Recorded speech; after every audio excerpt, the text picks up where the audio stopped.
കോൺക്ലേവിന്റെ ഏറ്റവും വലിയ വിജയം. ഈ 2 ദിവസമായി നടന്നതൊരു വിപ്ലവമാണ് കേട്ടോ കേരളത്തിൽ.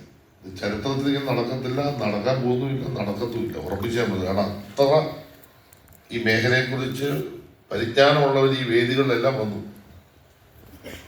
അവിടെ ചെറിയ അഭിപ്രായങ്ങളാണെന്ന് പറഞ്ഞു, അവിടെ വലിയ അഭിപ്രായങ്ങളാണ് അവർ പറഞ്ഞിരിക്കുന്നത്. അതെല്ലാം കേരളത്തിലെ മലയാള സിനിമയ്ക്ക് ഭാവിയുണ്ട് എന്നതിൻ്റെ ഏറ്റവും വലിയ ഉറപ്പാണ്.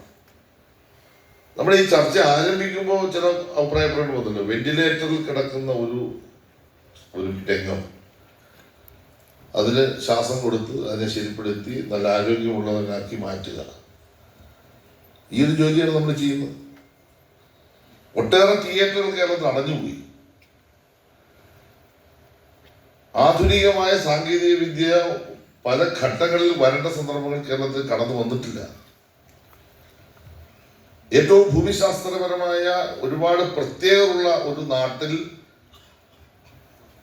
ലോക സിനിമയുടെ, ഇന്ത്യൻ സിനിമയുടെ, കേരളത്തിലെ സിനിമകളുടെ ഷൂട്ടിംഗ് കേന്ദ്രങ്ങൾ കണ്ടെത്തി അവരിവിടെ എത്തിക്കാൻ കഴിയുന്ന ഒരു സംവിധാനവും നമ്മുടെ മുമ്പിലില്ല.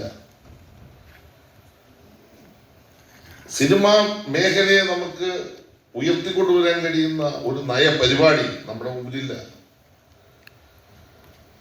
ഒരു കെട്ടും പിടിയില്ലാതെ ഇങ്ങനെ ഒഴുകിപ്പോകുന്ന ഒരു വള്ളത്തെ പോലെ ഒരു സംവിധാനവുമില്ലാതെ ഒഴുകിപ്പോകുന്ന ഒരു മേഖല എന്ന നിലയിൽ അതിനെ ഒന്ന് നിയന്ത്രിച്ച്